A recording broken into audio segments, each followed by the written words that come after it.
കൊല്ലത്ത് MDMAയും ലഹരിക്കായി ഉപയോഗിക്കുന്ന വേദന സംഹാരികളുമായി യുവാക്കൾ പിടിയിലായി. കുണ്ടറ സ്വദേശി സുദീപ്, ആദർശ് എന്നിവരാണ് കൊല്ലം റെയിൽവേ പോലീസിന്റെ പിടിയിലായിരിക്കുന്നത്. ഷഫീദ് റാവുത്തറാണ് വിവരങ്ങൾ നൽകാനുള്ളത്.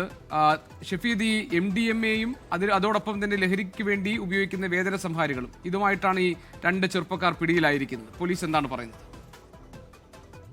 ഈ ഓപ്പറേഷൻ തൂഫാന്റെ ഭാഗമായിട്ടായിരുന്നു കൊല്ലം റെയിൽവേ പോലീസിന്റെ പരിശോധന. ചില വിവരങ്ങളുടെ അടിസ്ഥാനത്തിലാണ് ഇപ്പോൾ പിടിയിലായിരിക്കുന്ന ഈ യുവാക്കളെ പോലീസ് കസ്റ്റഡിയിലെടുക്കുന്നത്. ഇവരുടെ പക്കൽ ലഹരി മരുന്നുകൾ ഉണ്ട് എന്നുള്ളതായിരുന്നു റെയിൽവേ പോലീസിന് ലഭിച്ച വിവരം. ഇതിന്റെ അടിസ്ഥാനത്തിലാണ് ഇവരെ പിടികൂടി പരിശോധന നടത്തിയത്. കുണ്ടറ സ്വദേശി സുദീപ്, അതേപോലെ ആദർശ് എന്നിവരാണ് പിടിയിലായത്. ഇവരുടെ പക്കൽ നിന്നും 0.61 ഗ്രാം MDMAയും 2 വേദന സംഹാരി ഗുളികകളും പിടിച്ചെടുത്തിട്ടുണ്ട്. ഇവർ ഈ ലഹരിയുമായി ചെങ്ങന്നൂരിലേക്ക് പോവുകയായിരുന്നു എന്നുള്ളതാണ് പോലീസിന്റെ ഇപ്പോഴത്തെ കണ്ടെത്തൽ.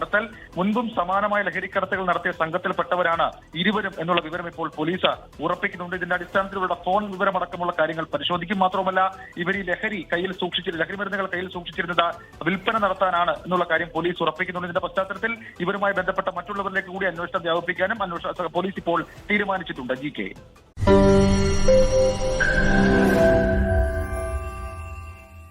ലോകത്തെവിടെയായാലും ഏത് സമയത്തും 24 വാർത്തകളും ഓഗ്മെന്റഡ് റിയാലിറ്റി പാക്കേജുകളും എക്സ്പ്ലെയിനറുകളും വിശദമായി കാണാൻ ഞങ്ങളുടെ YouTube ചാനൽ നിങ്ങൾക്ക് സബ്സ്ക്രൈബ് ചെയ്യാം.